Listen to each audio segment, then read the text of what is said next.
Sawadee ka, pai to our 7th day gala. More on chill, bar, and pasalubong to our day 6 in Thailand. Samahan niyo akong harapin ang aking kinatatakutan kung kaya ko bang lagpasan. Good morning! Wala na namang ligo yung ate nyo para maka-hairdo. Pero hindi ka magmumukhang haggard dahil fresh look ka dito sa tinted sunscreen ko. Kasabay pa nitong aking bagong produkto. Syempre, magpapahuli ba to? Ang Barbie lips na aking paborito. At heto, medyas na lang at matatapos na ako. Plus shoes na bigay ni Temo. At para productive and energetic, kailangan natin ng vitamins na to. Dahil alam niyo naman lagi tayong bugbog sarado sa gala dito. At heto ako, rumarampas sa inyo. At para good mood tayo, kailangan na muna natin kumain dito. Hindi na nga kami lumayo pagkalabas, eto na yung resto. And eto, papunta na tayo.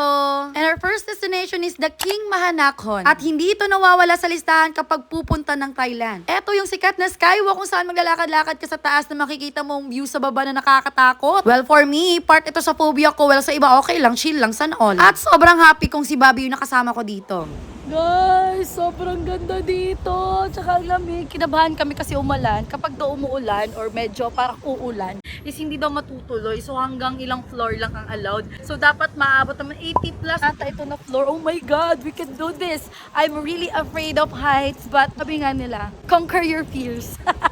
At para sa mga nagbabalak pumunta dito, heto manood kayo sa ating video. Pumunta kayo dito nang hindi makulimlim o paulan na weather. Kasi if ever hindi kayo makakaabot doon sa tuktok at yan yung rate if ever. Pero mas maganda talaga pag nakapunta kayo doon sa taas. Akala ko ngayon yung babayaran namin kaya heto nagulat ako. Heto yung updated price as of September 8, 2024. May mga combo-combo din yan na pwede nyo papilian at eto naman yung sa mga bawal. 2,160 baht yung ticket namin ni Bobby. At bago kayo pumasok, kailangan iwan nyo muna yung bag nyo sa locker. May designated locker naman kayo with password but free of charge is 1 hour lang. Pwedeng dali ng camera, cellphone at saka phone stand, di siya pwedeng lapag sa floor. Lalo kung doon na mismo sa glass. Pagkapasok nyo, ipapresent nyo lang yung ticket nyo, tapos magpipicture kayo dito. Don't you worry, this is free at makukuha nyo ito sa paglabas nyo, tingin na sa taas at sa gitna. Merong hard copy with frame pero yun yung may bayad, sa amin kinuha ko lang yung soft copy. Scan nyo lang yung QR code nyo and that's it. Eto na, pa-elevator na tayo. Para sa mga katulad kong nalulula ay hindi nyo pa mafe-feel dito banda kasi tingnan nyo, napakasaya ng elevator nila. Kahit ako na hindi bata ay talagang natutuwa. At dahil dinidistract kayo dito, hindi nyo mamalayang ganun pala kabilis yung pag-akyat nyo. Nga pala yung ticket nyo, one-time entry pass lang yan ha. Pag nag-exit ka na, hindi ka na makakabalik at no refund din yan. Hanggang 74th floor lang dito dahil ipapa-enjoy pa sa inyo yung view. Diyan na area may pagkainan din kung gusto nyo mag-roam around kayo. May coffee shop sa pinakalikod, meron ding bilihan ng mga pasalubong. And then later on, pag exit nyo, nasa loob ng mall na kayo. Tapos mga pagkainan kagad. Yung CR din nila dito guys, parang bahay na eh. Mapapasa na all ka talaga. At dito pa lang na view, Diyos ko namanghana ako. Pero eto nga, takot na takot dito. Pero at the same time, para makakalimutan mo kasi talagang ang ganda ng view. Patawa-tawa lang ako dito pero parang mahimatay na ako. Ayan, mukha nang pinipilit ni Bobby mag-picture malapit sa glass. Dapat kailangan maganda pa rin tayo. And kunwari, while nag-aantay ka sa picture taking ng iba, pwede ka maglaro muna dito. Dito na side, more on talon-talon with wheel. At sa kabila, medyo nakalimutan ko pero mas maganda doon. Gusto ko pa nga sanang itry doon pero dito pa lang hinihingal na ako. Naku, baka maubos ang energy ko. Ayan, akyat na nga tayo sa taas. At may another elevator na naman dito pero dumaan muna ako sa kanilang banyo. Tingnan nyo, mapapaihi ka ba talaga dyan? Siguro oo, sa takot. Pero syempre, si Madam Sana all to, kailangan strong tayo. At dahil hindi ko naman yung transparent leaf, ayan, eto, umakyat na kami dito. Aba, may time pa makipagchika sa ibang tao. You used to call me on my cellphone, walang marikrik-krik-krik. At pwede din kayo mag-dine dito ha, basta wag lang isuka. At heto na nga, magsisimula na nga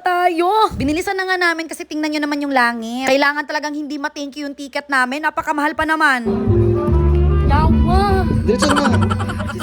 Ayan, tinatawag na naman si Satanas. So may tip ako para sa mga natatakot din gaya ko. Sure, makakaya nyo naman basta wag lang kayong tumingin sa baba. At dahil curious at chismosa tayo, hindi talaga maiiwasang tumingin sa baba. Puta, Bobby!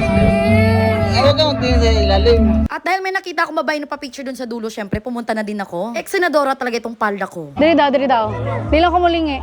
Syempre, kung ano yung post ng iba, ginaya ko na. At super ganda ng pagkakuha ko dito kasi medyo wala pang kalaban. At medyo happy din dahil parang pumafight si Mr. Sun. Gusto ko dito. Layawa, dili siya mahadlok. Babi. Parang advertisement lang ng napkin or feminine wash yung panlaban natin dito. At saka yung shoe cover, parang sapatos ko lang din.